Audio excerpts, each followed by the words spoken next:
indivisible, with liberty and justice for all.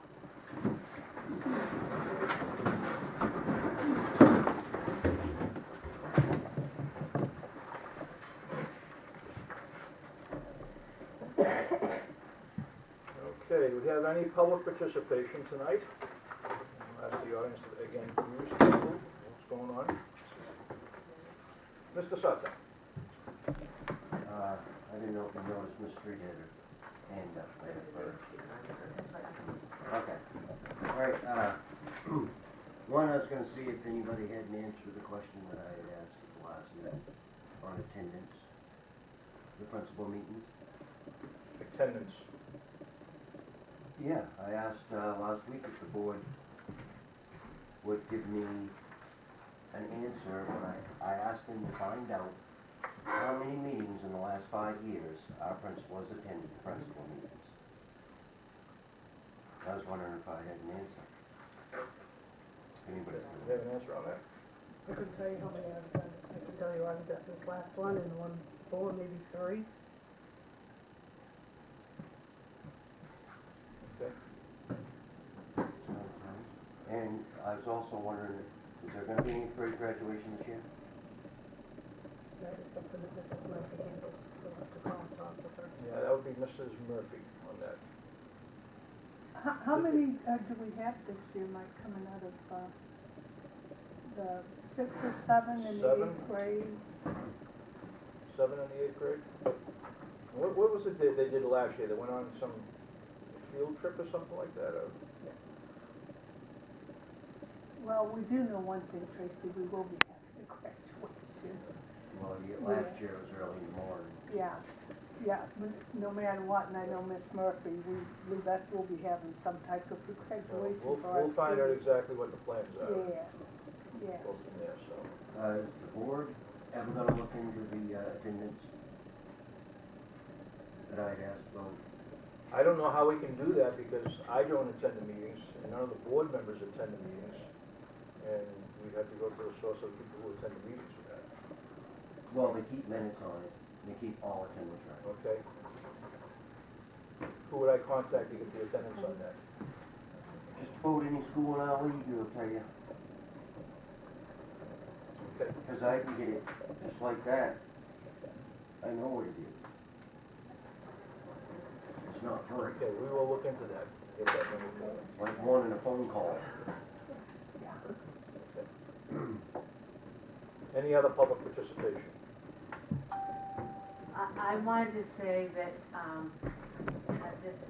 the last week we had significant community support and something called the school. The first was the school play, and I want to publicly thank the entire community, parents, people that showed up. It was a phenomenal turnout, and the donations were phenomenal for the Children's Stage Adventure, so thank you. We had 13 participants in the play, and they did a phenomenal job. And the second thing that I wanted to be positive about was Christmas Craft Day. And again, it wouldn't happen without the community support of, it started back along with the Teachers Association from dance and the community support that wholeheartedly, $200 and some odd profit, like to go towards that. And then the Child Savings Bank, the Women's Club, Nicole Lyons, the volunteers came, Charlene and other people, I forget, Katie Greenlaw. So again, that event would not be as successful as it has been if it wasn't for this community. So I just wanted to publicly thank the community because the kids had a wonderful time and it was a success. So I just want to share something positive that has, that is happening within our school. It was a lot of fun. Any other public participation? Okay, good. Sorry about that. That's all right, kind of in the We'll flow. have to jump up and wave. Yeah. The last meeting I had asked about the upgrade on the lighting system at the school, and I'm not sure if I missed it or it wasn't reported, but I wondered if there was a status on the I have upgrade. nothing to report on it. I'm still waiting for information on 2 companies that do it, Okay. and I haven't heard back from either one yet. So, Okay. your question appears in the minutes also, and did I not answer that question in the flow of the meeting? Because sometimes we get talking about other things and I get taking the minutes. I did not. Okay. It says in the minutes, and we haven't approved the minutes yet, but it says Denise Rule asked about eligibility for energy efficient projects. Mr. Johnson stated that he has additional information. I'll be happy to share with you. Sorry, it's a meeting late. I can tell you what I know, because I alluded to the fact that my office was sending billing records to Energy Efficiencies of Maine, and that Lubec was at least eligible for a project. I did hear back from that person, my contact there, and unfortunately, they said that essentially your project wouldn't qualify. And without going into the details, the thrust of their project is for small businesses to do some projects and get reimbursement. It does two things. Obviously, it helps eligible entities like schools save money on the electric bill. It helps grow small business. So combined, that's the idea. And they didn't elaborate as to why the project wouldn't qualify. I suspect that given the physical size of your school, the sheer square footage, the number of lights and what is involved, it may be beyond the scope of a small business. You may want to, if we wanted to do something like that, I think we'd be looking at a larger operation than somebody working out of their pickup truck, for example. Now, I don't know that, that's a little speculative on my part, but they did say that while you were eligible, you were on the list, and we did send in data in the form of your energy consumption bill, so they could look at number of kilowatt hours and amount of money that we spend. The call that came back to me was that your project wouldn't qualify. So that's what I know, at least at the moment. Okay, there are other sources that I'll get information on, so whether or not we'll qualify for those, we'll see. Thank you. Any other public participation? Okay. And to consider approval of the December 5th, 2019 school committee meeting minutes as written or with corrections as recommended by the superintendent of schools.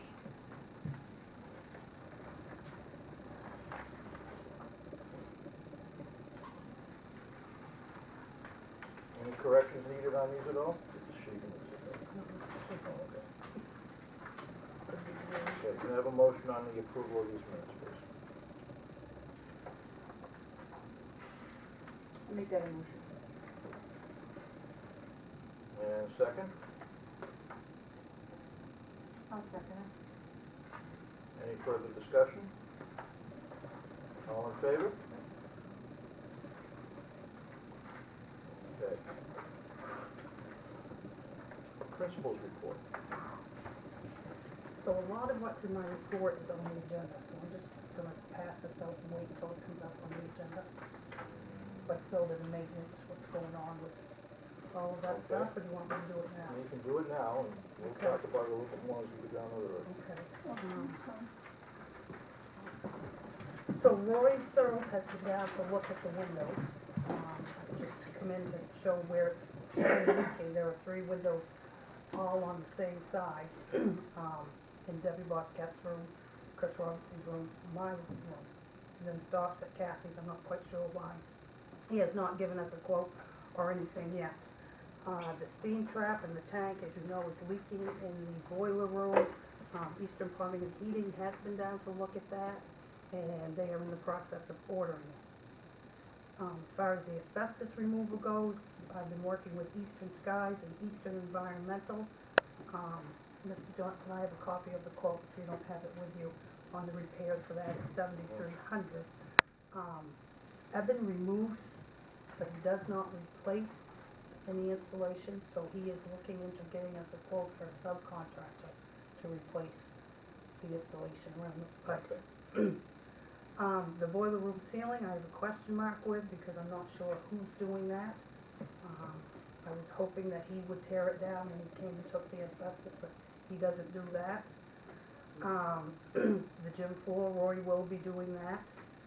The elementary boiler had an issue Tuesday, but we've got that fixed. I think it was a coupling or something like that. A little bit of a security issue. The door that comes from the LCO side to the library has been unlocked, left unlocked twice. The sheriff called me this past weekend or the weekend before, which I went down and watched the video cameras and actually watched two people walk into the high school. I did call the previous director, who got right back to me as soon as she could. Luckily, it was a previous school teacher from many, many years ago, when the high school was open, and a student that used to go to school there. The gym doors are locked, so they couldn't get any further. They didn't do any damage. I could follow them the whole way in and the whole way out. And then the other security issue we have is, I got a report from the security company. People who are using the building are coming in and turning the alarm off, but when they're leaving, sometimes it's not always getting reset. Okay, what people are those and what time is it? Do you have a timeline on that?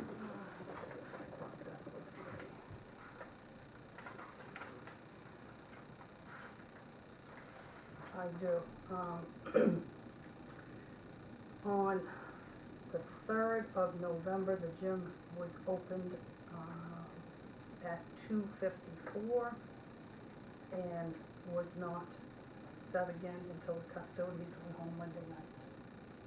So whoever left on that Sunday, Area 5 never got closed up again. What are these names here? That's the code, those aren't the Okay, people. okay. So it was open on a Sunday and wasn't locked? Yes, see how this teacher came in Sunday, she opened it and closed it. This person came in on Sunday, opened it, nothing again on that area. That area 5 is not closed again until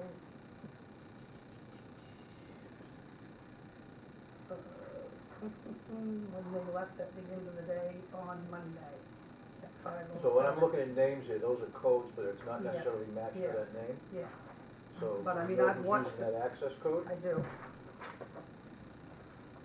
Wanda, Okay. I watched the cameras, just because security called, they. That was what, for they open called. gym? Yes, Okay, so a little more diligent on that, I guess, and make sure it gets locked in, reset or whatever. Well, Do you know how to reset it? oh, yeah, I do. And, well, I called and asked you to come down, and said that, I'd work with you and show you how yeah, to do it, Tina, and then you can't. but that day I didn't realize that I hadn't locked it because I felt like every time I've gone in, I've locked it. And there was, like with me, the key that I have, it's numbers, like one on one side and one on the other side.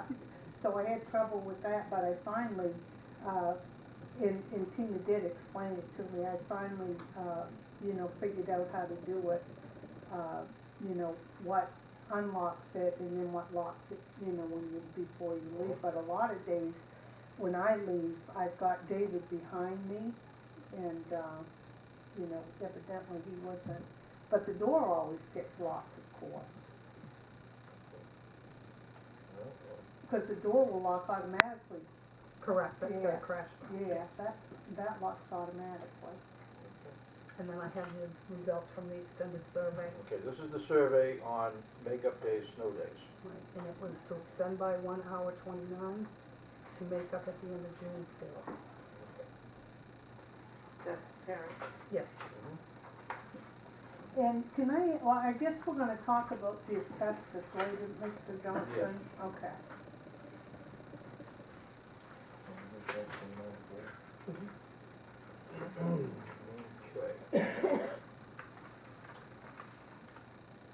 So, anyone from the school board have anything? I do. Good. We've talked a while ago about maybe hiring a facilitator, and, Mr. Johnson was gonna look into unexpended funds that maybe could be used for that, Yeah, we have funds that could be used for that. This board has seen me present the list before. What I would require of the board is simply a vote to repurpose some of those monies for this purpose. Perfectly allowable, that's actually the recommendation of your auditor. And just to refresh our memory, we've used those funds in that manner for the security system and the bullying presentation last September most recently. So the only information I require is an amount. So if facilitator X charges some amount of money, then if the board votes to do that, And I will ask the board, you know, do you wanna take it out of that, and that's a separate vote, and we can proceed from there. So I just need pretty much, an amount, and I don't necessarily need a name, but that'll come up, but that certainly can happen. Okay. Well, the research that I've done, the two facilitators that I really like, one is a man down in, Brunswick, I think he is kind of expensive. He's $1,500 to come up here, do a 2-hour workshop with the board, and then go home again. He does have a project at Orono, so, you know, we talked about doing it so that it's a little more travel efficient. Yeah. So that's about $1,500. There's another facilitator in Sullivan or Hancock who is probably half that amount. I think they're both great. I really like the guy in Brunswick better. His name is Craig Freshley. He's doing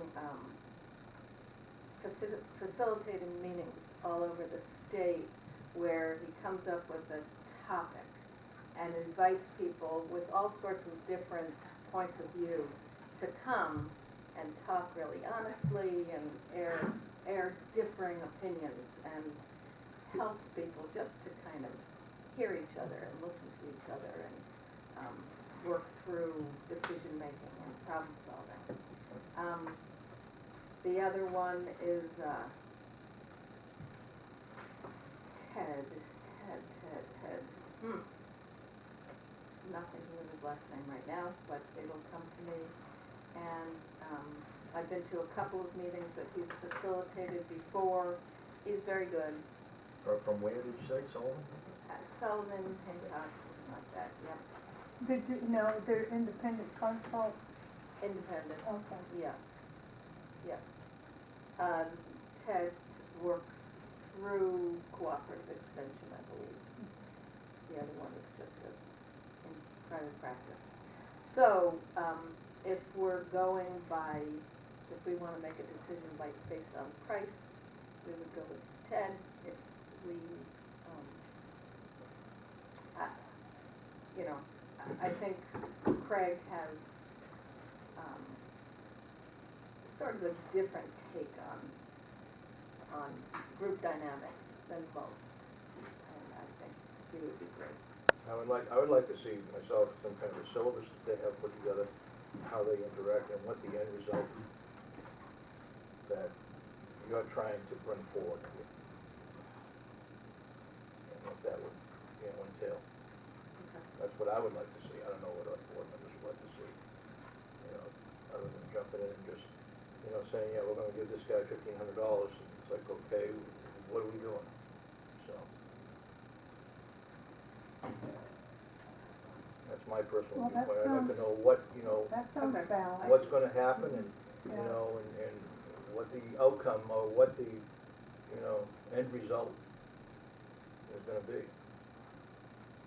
Yeah, I think an end result is not necessarily gonna be known. I think I can write something up and the facilitators can say, we'll work on communication, we'll work on problem solving, we'll work on, you know, he can say what strategies they'll use and what, you know, what methods. I don't think anyone knows what the end result will be. We can, you know, identifying common goals. So I'll put something together. Okay. Anyone else from the school board have anything? I do. Go ahead. Let me see, I wanted to talk, maybe Ms. Wormel, we talked about, we're gonna have our athletic, you know, review, and it would be me and Debbie, and I'm hoping maybe sometime next month we can have our first meeting with that.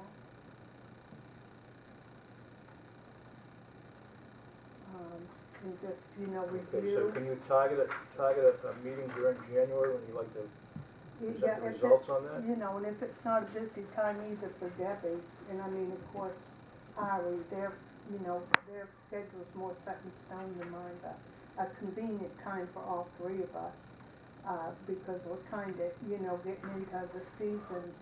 And, another thing, I don't know if Debbie got that list, Tina, that you gave us, you and Bill had made up a list of some. I believe she does have She a does copy. have that. I'll just put that to double check. Yeah.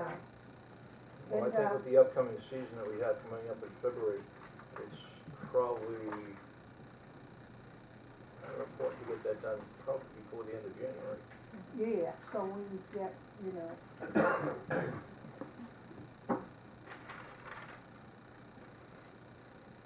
So, January meetings, we have a meeting on the 16th. oh, okay. I mean, you know what we did last time is we just went down to the school after school one day, and I can do it anytime late afternoon, and, the three of us just try to meet with them. That's what I'm gonna ask for, what I'm trying for. That'd be a two-week interval, but the 16th is on campus. So if we can get that worked on and maybe present that on the 16th of January, Yeah. whether Convenient, changes to be right. made or to be left alone, or Yeah. what the outcome is gonna be, Yeah. whatever it is, so.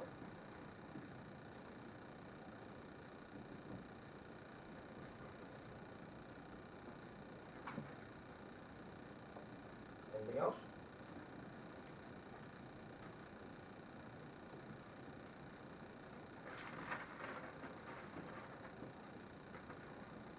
No, sorry Oh, about okay, that, I'm thank just, you. I'm sorry. I thought you were just writing down notes there and trying to catch up with yourself, okay. So, Hey, I'll catch this in January. okay. One other thing, I think we talked about it last meeting, and I have been talking to Tim Doyle from the LCOC about rewording the lease and so on like that, and I would like another board member to sit in there with me on that. I don't know, did we come up with an agreement, who would like to do that? I mean, I'd be willing to, Okay. if nobody else, I'd And be then, willing you know, to. maybe we can get together in the next week or so and kind of hash out the final details and so on like that, and what we're gonna do with different things. And once we come up with a final, the superintendent will run it by the legal people so we can. Yep, yep. So, okay. Can I just ask one thing too, Tim, for our school, do we have the last one contract that we reviewed with Kathy, was that like back in 2017, I think? And do we have that copy? Is that what Yes. you people go by? Yes, I have a copy of that, yeah. Same one Yeah, we're reading that off one. now. That's the one I'm proposing that we make changes to for the next Yeah. lease, so it kind of irons out all the wrinkles. Yeah. So what I'd like to do is get board approval to have Wanda work on that with me and Mr. Doyle, to get the wording hashed out and so on like that, and make sure that, we know where we are with the lease agreement and so on like that. So, show of hands on board approval and getting that done. And, okay, so, I'll let you know when we can sit down and Yep. get together and probably down the school, down the LCOC building and go from there, so. Okay, superintendent's report. Just jot this down while I'm. Okay. Couple of quick items tonight. As Tina has alluded to already, the heating system is being looked at, and it's kind of related to the further discussion, subsequent discussion on down in the agenda. And more specifically, it has been relayed to me that a malfunctioning steam trap is resulting in basically the release of moisture that is the likely cause of the floor buckling and the floor being damaged. And I'm really burdened to have that matter fixed, because if you start having damage to that maple flooring there, then you could realize an incredible cost in a hurry. So Eastern Plumbing was contacted, and they have parts on order for us to fix the heating system, new steam trap. But Again, they mentioned the vintage nature of our heating system makes finding parts difficult. But I impressed upon them the importance of that because we can't have the gym floor being damaged. So they're working on that and more to come later on in the agenda on building repairs and maintenance. A couple other items. I'm happy to say that David Hartley from the Department of Education and his assistant were on site last week for our lunch review. Lunch review have to be reviewed at least once every 5 years. They can come more often if they want, but at least every 5 years. Mr. Hartley and his assistant spoke very strongly of the Lubec lunch program, just a glowing review. They were on site when lunch was being served, and they checked things like the paperwork, do the meals meet the nutritionary guidelines, do the kids go up and get the lunch in an orderly fashion, other required components on the tray, cleanliness, appearance. They literally observed the posters on the walls. So very thorough review, and Mr. Hartley and his assistant had high praise for the Lubec lunch program, so it's always good to hear a good report. They actually did 2 other schools, and we'll be back in March to do 3 more, and that'll take care of the 6 towns in the district. So good news there. Couple other items, sub-driver pay. I just called this to the board's attention, and it doesn't require any action tonight unless you want to. I've got some unusual situations around the district. I've got a driver in Pembroke that is in poor health and has been out for some time, and we are relying heavily on the sub-pool. I did have a couple of applicants come in and put their name down to join the sub-pool. First words out of their mouth are, how much does it pay?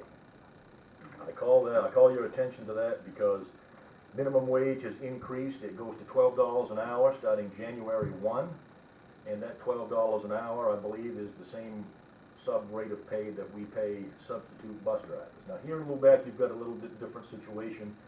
We have technically sub-drivers who are making more than $12 an hour, and that is because they are former employees, and the board at the time did not feel it was right to make them take a cut in pay, and I would agree with that. But if we want to have a higher sub-rate, I would ask the board to at least give that some thought. But we are very fortunate here in Lubec that we've been able to keep the transportation tree going, knock on wood. And we have former full-time employees who help us as we go, and we're grateful for that as well. And those gentlemen make more than minimum wage for sure, for the reason that I mentioned. So I'm just calling our attention to that as I go around the district.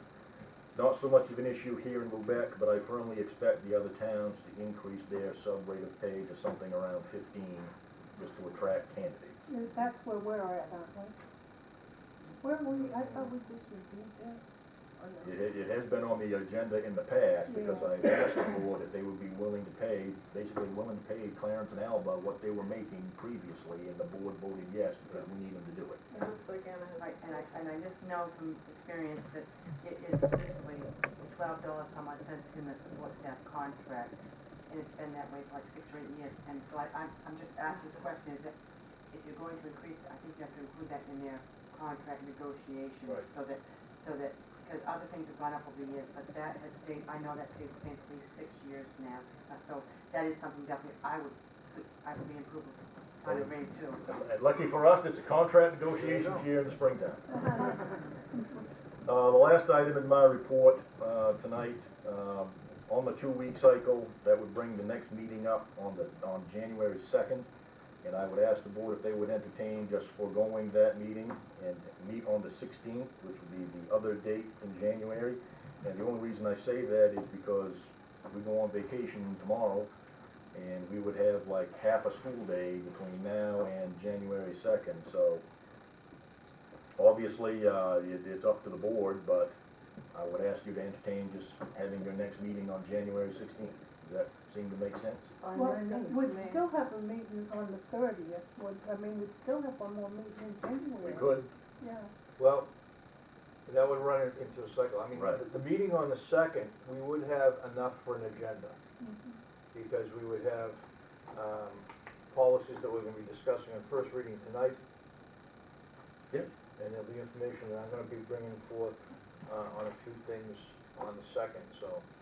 It's up to this board. If you wanna keep the second, that is. It won't be a long meeting, it'll be a short meeting, but at least we can get the policies done and not drag them out into the middle of the month. And then, the handbook stuff can be done in the middle of the month and so on like that. That's my viewpoint on it. And like I said, we've got enough for an agenda, we probably, half an hour or 40-minute meeting on the second. I won't be here, so that's, So I would rather just keep that meeting going and Yeah, I mean, I'll be here.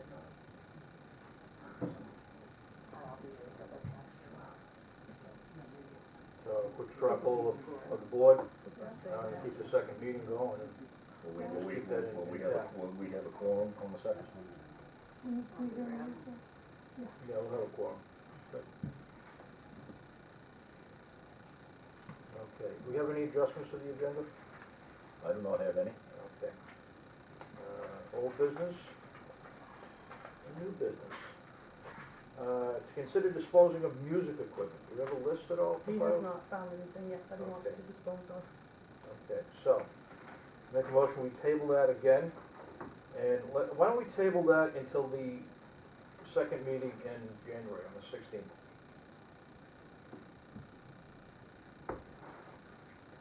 This way here, give him a couple of weeks and so on like that, at least 2 weeks after he comes back from school vacation to get the information done, right? So, Good that he hasn't found anything like do I have a that. second on that motion to table it until the There's nothing 16th going of on January? down there. Okay, any further discussion on that? All in favor? Okay, table that. Next one is, to consider electing a vice chair. I make a motion to, for Melissa Lee, if she's going to accept it. I second that. If you're willing. All right. You willing? Okay, any further discussion? All in favor? Okay. Congratulations.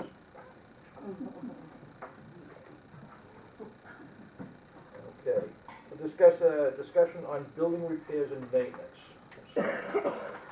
Um, Superintendent has brought up a couple of issues that we have down in the boiler room. I tried to get some pictures, but my printer ran out of ink today, so I don't have any ink in my printer to get you pictures. But if you've been down in the boiler room, you saw those two enormous boilers we have down there, okay? A couple of years back, we had an issue where the gym floor under the net in the green area was buckling. Okay, when I went down to find out, okay, what's going on, I noticed there was no ceiling over one of the boilers. The ceiling had broken away, fallen down probably years ago and was removed. And the steam trap that we're talking about is right behind that boiler. The steam trap was venting just raw steam up under the gym floor. That buckled the gym floor and so on like that. So at that time, I think was it 2 years ago we did that? I believe so. Okay. We replaced a portion of the ceiling in the boiler room, okay, so that no more steam could get up there. And the gymnasium floor was repaired, okay, over the February school vacation, I think it was. And since then, we haven't had any problem. Now, we've noticed the floor has got another issue.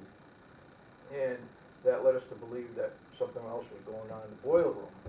And lo and behold, we found the rest of the ceiling has been breaking away over the steam boiler, okay?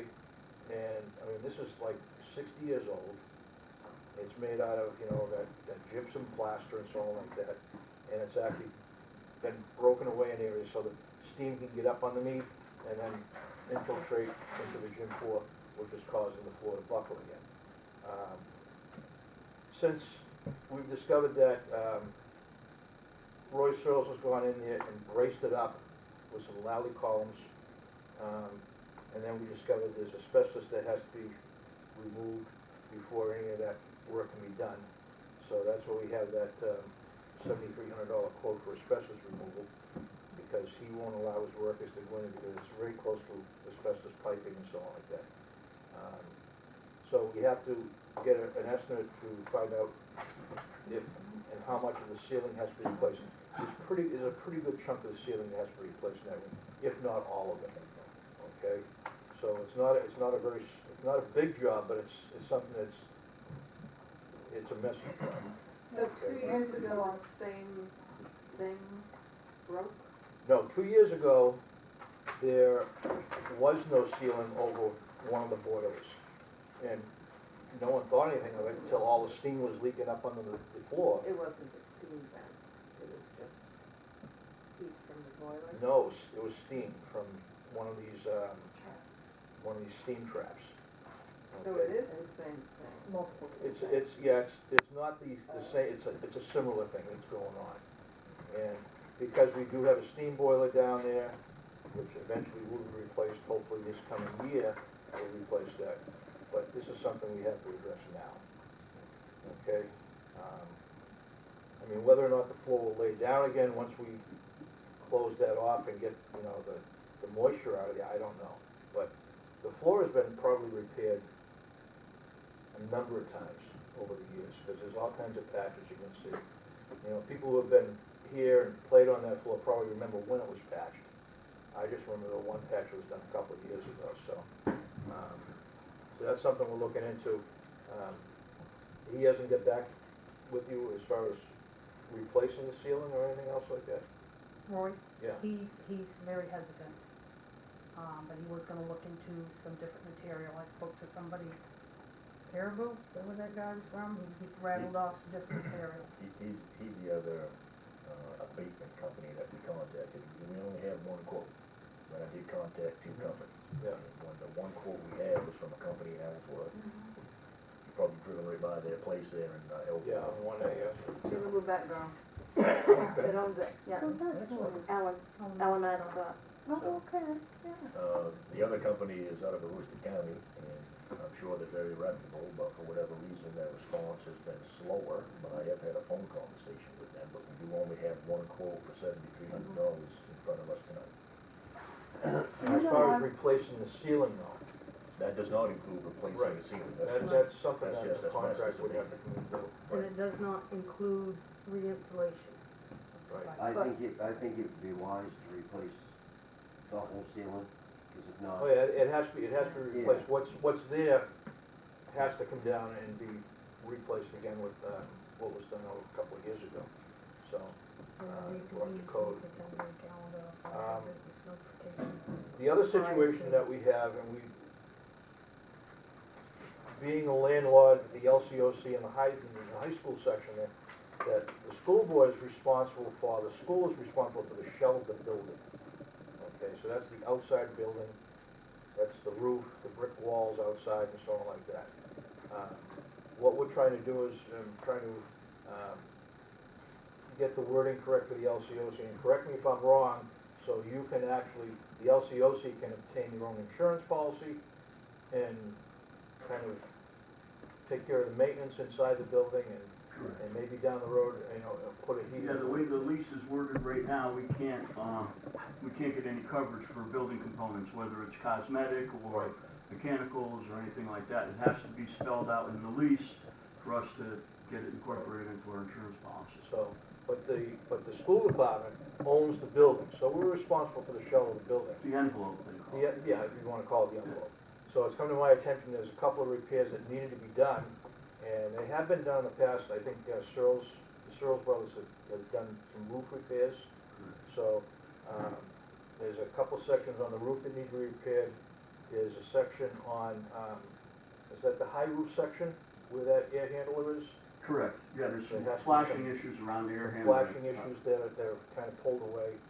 And there's also in the high school end of the building and the elementary side of the building, some soffit that has to be replaced. So, if we can get, you know, him or someone that we have I got two of them, the flashing around the air circulation and soffit. flashing around the air handler on the high Handler. school end of the, on the Mhm. high roof section of the building over the cafeteria area, or the library area. Okay, I got the soffit. And there's two pieces of soffit missing. Approximately 40 feet of soffit on the high school wing, and there is maybe 2 feet of soffit on the elementary wing, Yeah, I wanna but say it's getting worse, it's gonna blow away Yeah. just like it did on the high school side, It's, unless it's intended to. is that room 203? Is that where the hole is, Yeah, I think it's, yeah, right outside room 203, it says on the window shade. Okay, so you can see there's like a 2-foot section that's ripped away there. And what happens is that animals get in there, birds get in there, and the wind gets up in there, and it's gonna cause more damage, so we need to have that addressed as soon as possible. So, the roof especially because, you know, we had the repair on the roof over the office section last year was $9,000. Okay, So there's some seams that are lifting on the high school side. Right. It's minor at this point, but as ice and snow get underneath it and freeze and thaw, it's Yeah. gonna lift the seams further. So I think it's like less than $1,000 to do the repairs. The patch kit itself is less than $500, Yeah. a couple hours worth of work. But the rest of the roof is serviceable, it's in good condition, you know, some minor maintenance here and there, it'll Yeah, last we us did some another 10 repairs years. on that about 4 years ago, and Yeah. some seams were ripping and tearing away, and we repaired those, and there was a couple of holes that were done. Right. But that has to be addressed, and if we can get some estimates on what that would cost to do and so on like that, how soon that can be done, because with, winter is here, so.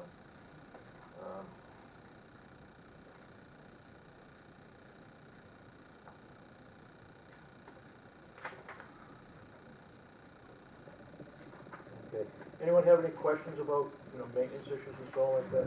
Well, I asked Mr. Johnson about, or you, and probably Tina might even know, how many other areas do we have? I thought, back in maybe the early 2000s, Tina, they did that little room out in the entryway coming in, that little room right there. And there was asbestos in there, and I thought that was the end of it in that whole school. And I'm wondering where else we have any, you know, that's left in our building. Any of the heating pipes, Yeah, so if you go into the boiler room and go under the gymnasium floor in that dirt area, is some long 3-inch and 4-inch pipes that go down there. They have asbestos insulation on it, but it's encapsulated, it's not ripping away and so on like that, it's not anything that, you know, is a danger to even falling off and so on like that. But if it's disturbed, that can become an issue, okay?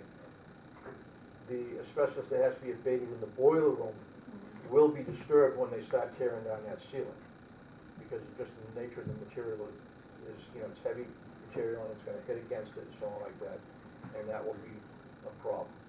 So, remove it, and this way here, they can go on with the ceiling repair and not worry about having asbestos in the air and so on like that. As far as the other asbestos in the building and so on like that, it's, as long as it's not disturbed, as long as it's not damaged, it doesn't, you know, pose an imminent danger to, you know, being hit or knocked down or whatever. So, and especially underneath the gym floor in that dirt area, okay, I mean, no one goes in there, it's actually an area that's, you know. No man's land. Yeah, you could call it no man's land, yeah, it's kinda scary down there, so. And this, they come down and remove asbestos from, it was either the summer of 80 or 81, because he was supposed to have gotten it all out of. well, yeah, I thought it was mandatory for Yeah. removal, Because, It is.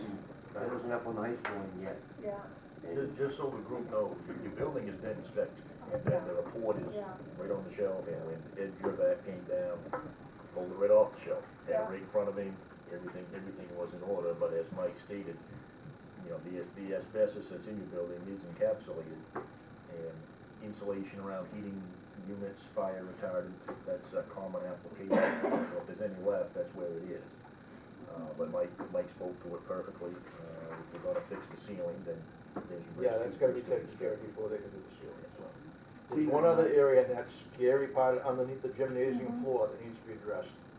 And we talked about this a couple of years ago, that big pool of water in the back of the gym, back of the building.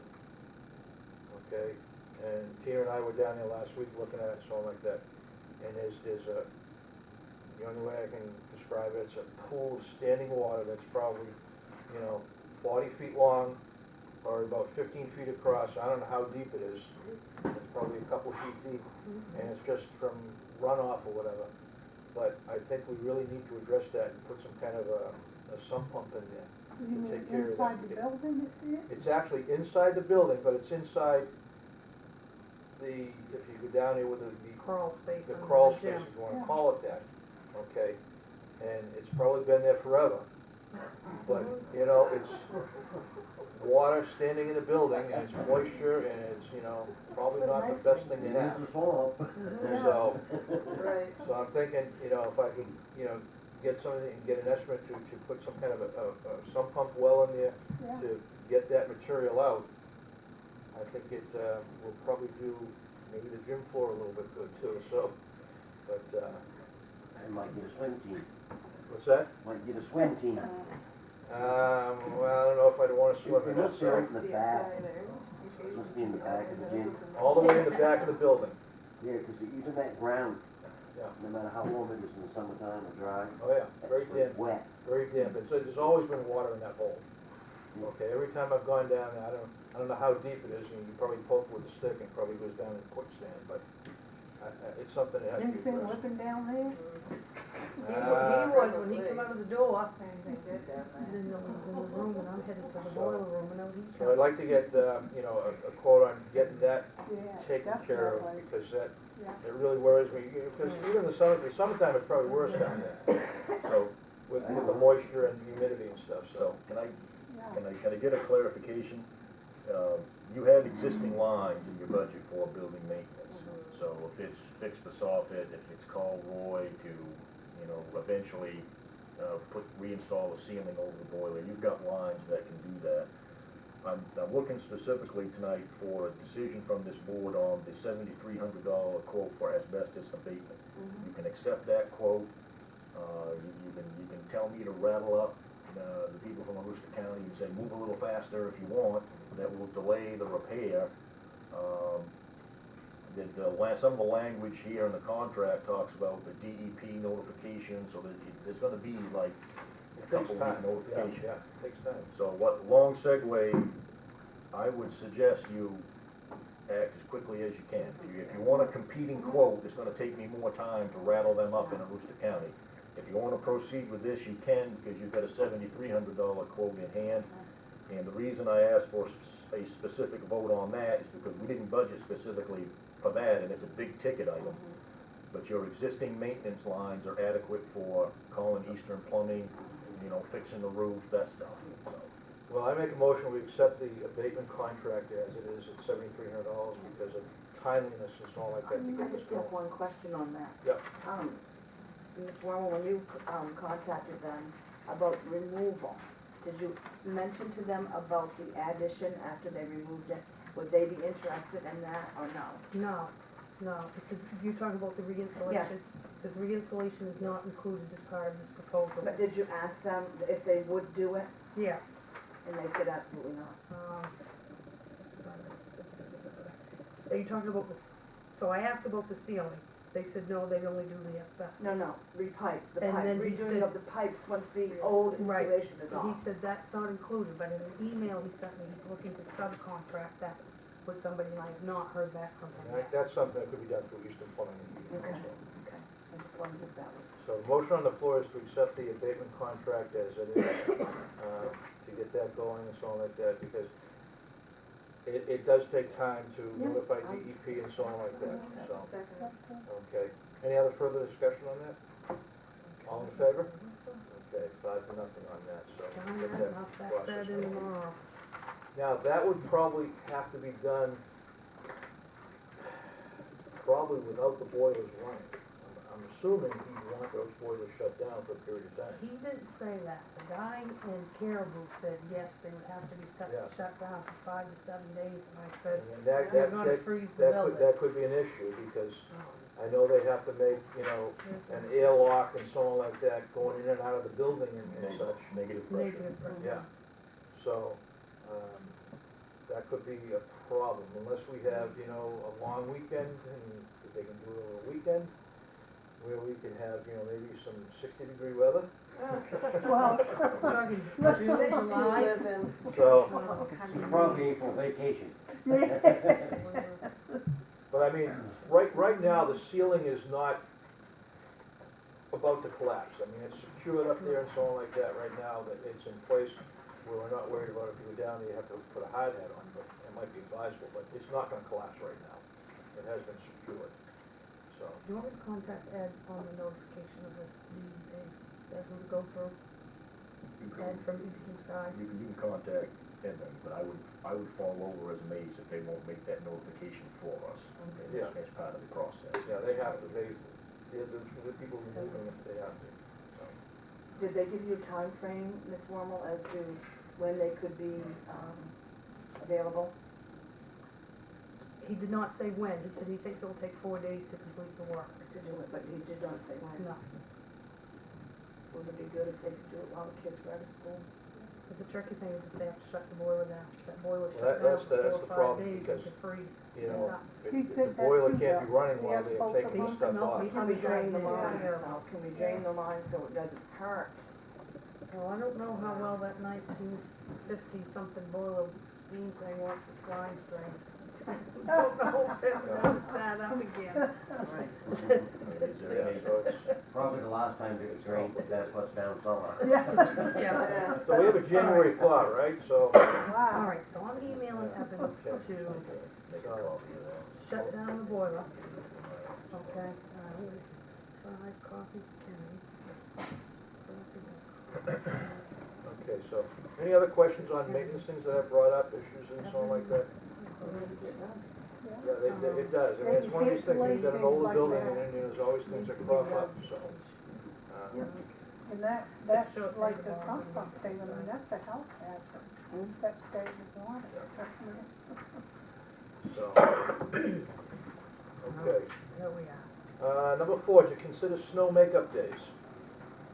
So, a couple of weeks ago, we put out a parent survey, okay, asking the parents, and the two choices were extend the day by 1 hour, or take all these days and make them up at the end of June, okay? So, the surveys went out, we got 29 surveys came back, extend by 1 hour. 4 surveys came back, make up in June.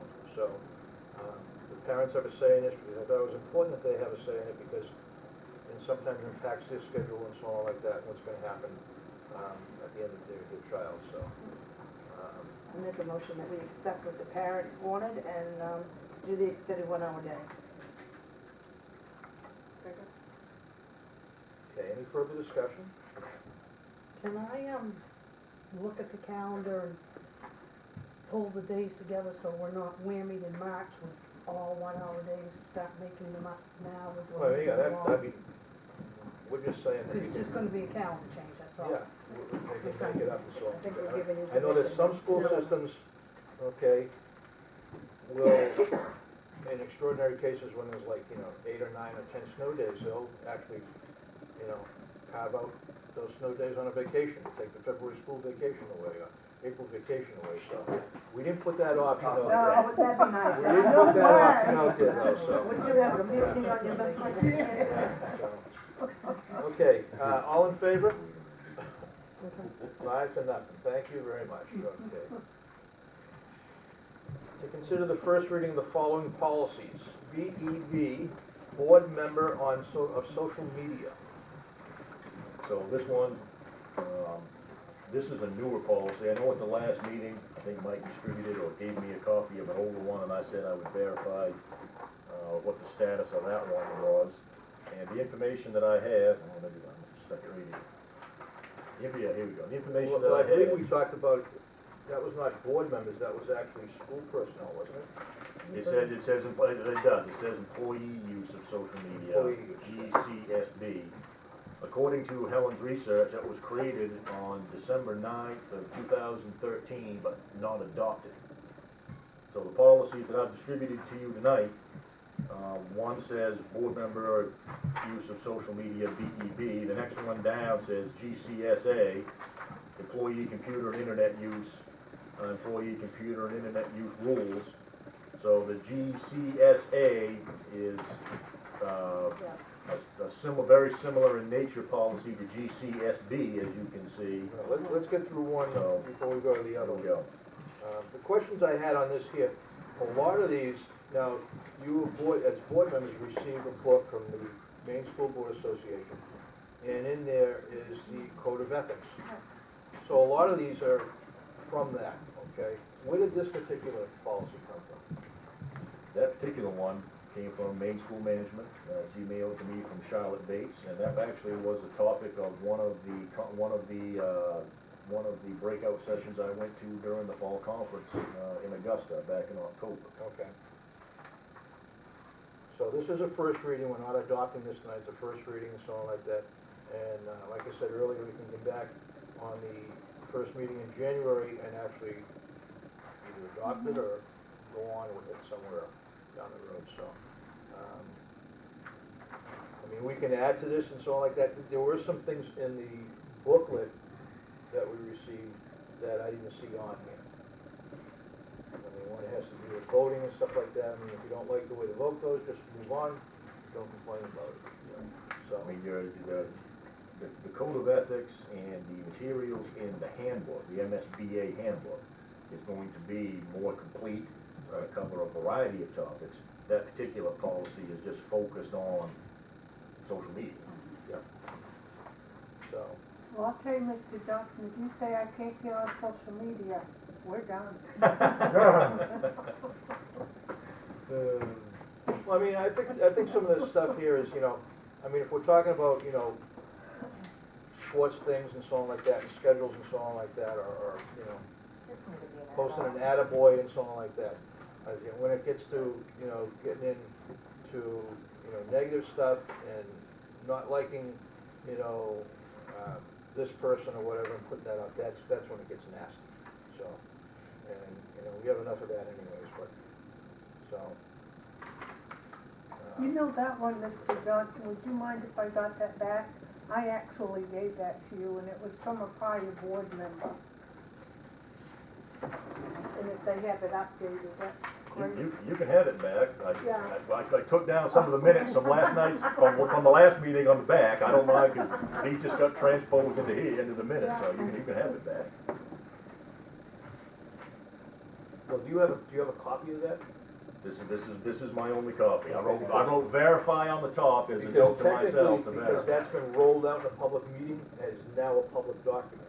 Okay, So, we wanna make a copy, You we can can get a distribute copy. that. Yeah, shoot it back. shoot a copy and get it back to you or whatever. Yeah. So this way here, we can keep it for our files because it is now a public document, because it was introduced in. Hey, with this too, Tina, there must be something in you guys, your contractor, not you, but with the school, and there must be something in you guys too about computer use and all of that kind of stuff.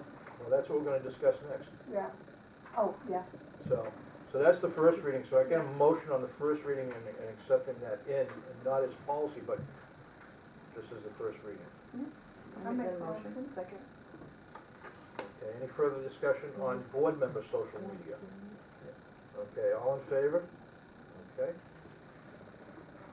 And the next one is GCSA, employee computer and internet use, and GCSA-R, employee computer and internet use rules.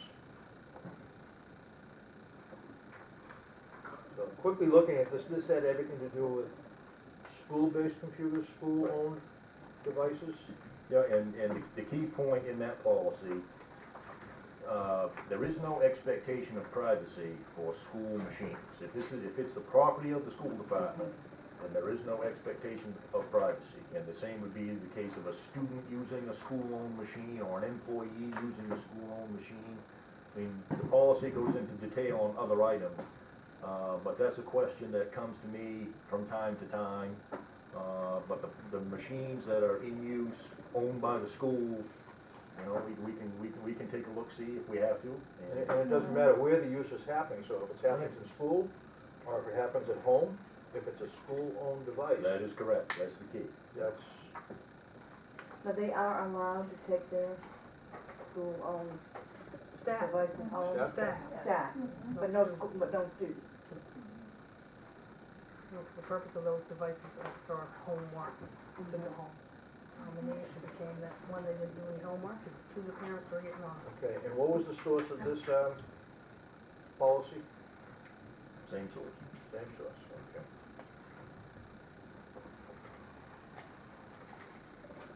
Mr. Johnson, are there any changes from the original on either one?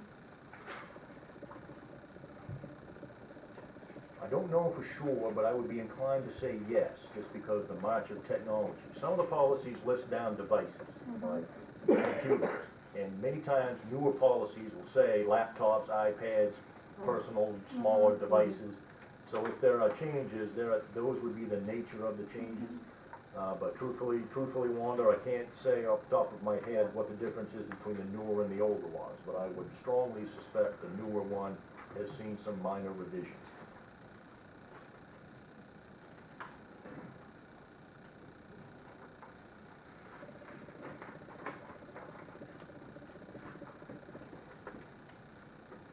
Okay, so for the first reading, can I have a motion on the I'll first? make that a motion. A second. Okay, any further questions on this? Any further discussion? All in favor? On the first reading, okay. Next one is we're gonna go shopping. IGA, curriculum development and adoption.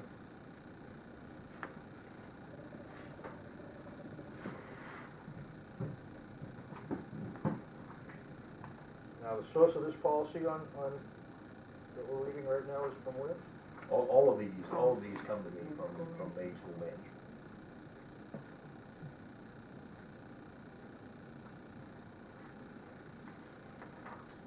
Make that motion. That we Yeah, I'll accept second that it. as the first reading.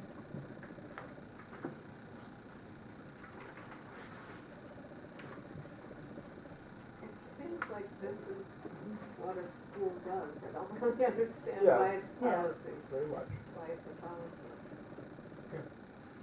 I mean, this is like a bedrock policy.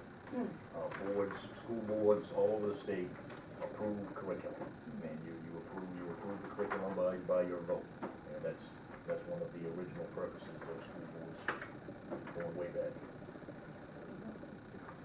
Okay, any further discussion?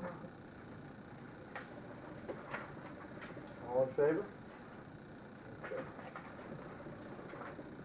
Now, the next one is JKF, disciplinary removal of students with disabilities, and JKF-R, disciplinary removal of students with disabilities, administrative procedure. Now, didn't we talk about this last year? I don't think we talked about remove. If you think we've already taken action on it, you can table this one and I can check the minutes from however many. Or was it discipline? I thought it was discipline. This one speaks specifically to removal, and that's why it triggered in my mind. If you're wondering, this one can be a very important policy under the right conditions. They would be extreme conditions, but if we ever had to implement this policy, it would be of a very serious nature. And I personally double-checked the policy manual, and you don't have this one, and that surprised me. It was discipline. It was discipline, okay, this one is removed. I mean, there is a process for that, but it would be an extreme case. So the word removal, what does that entail? Expulsion. And like I said, it would be extreme case, but, and I'll tell you what the law, defines. The two incidents that are mentioned in the law under expulsion are drugs and violence. Those are mentioned specifically for under expulsion. So it would be a high-level event. It would be of a serious nature. If we ever had to implement the policy, it's one that we would scrutinize. It's one that we would have legal representation over. It isn't anything that you or I would be implementing if it comes to this level. But even though the odds of implementing it are remote, if you ever have to, it would be a serious case. So it does say a result of suspension or expulsion. If you're curious what the rule is, you can suspend a student that is identified as special needs after 10 days, you have to convene what's called a manifestation of disability hearing. And you essentially, in this function, an IEP, but it's specifically a hearing. And the question that would be considered is whether or not some behavior that you're witnessing is a result of the disability or not. But up until those 10 days, a special needs child can be disciplined under the existing codes that you have at your school. But once either, and this also is an important feature of the rule, either whether it's 10 days all at once or accumulative during the course of the year. So if it's a day here, 2 days there, if you get 10 cumulative, you have to have a manifestation of disability hearing.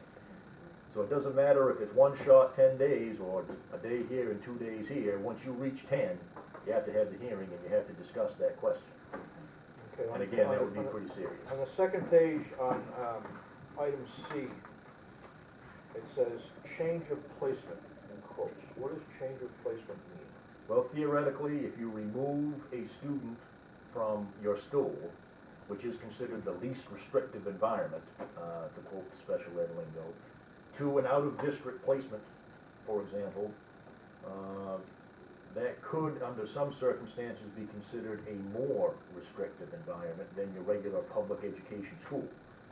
So there would have to be a process to remove a child from the public school and place them in some other type of school, whether it's rehabilitative or alternative instruction or whatever. Like I said, these are extreme cases, and it would take an extreme case. Does that bypass the IEP team? It does not, because your IEP team would be at that first manifestation of disability hearing. That would be parent, IEP team, special ed director. So you can't bypass the IEP team for a But it manifestation can. of disability. And you know of a case that bypassed the IEP team?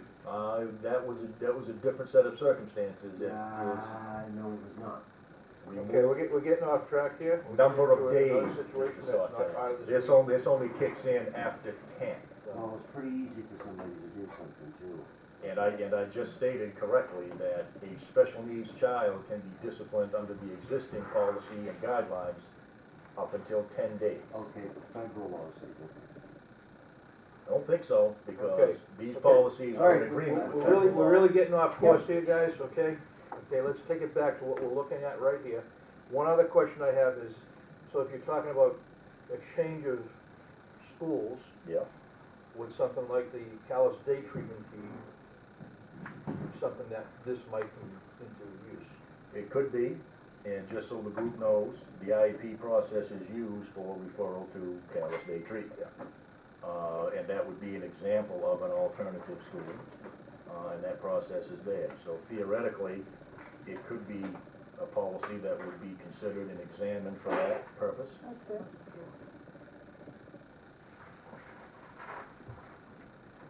Okay, but all through the process, the IEP is used. Yep. Okay. Do you have a motion on that? I like On that first motion. reading. Yes, we do the first reading on this. And a second on that? Okay. I guess we could get a federal guideline too on this, Mr. Johnson? Put the federal guideline there? Yeah.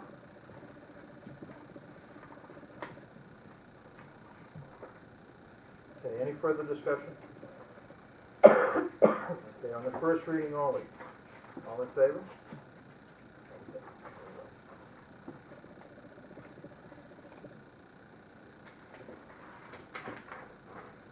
And that's all I have for tonight.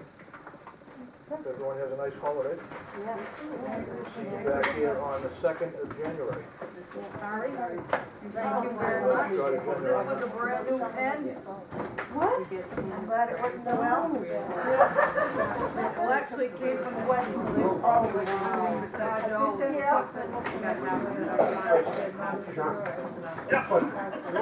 We were talking earlier about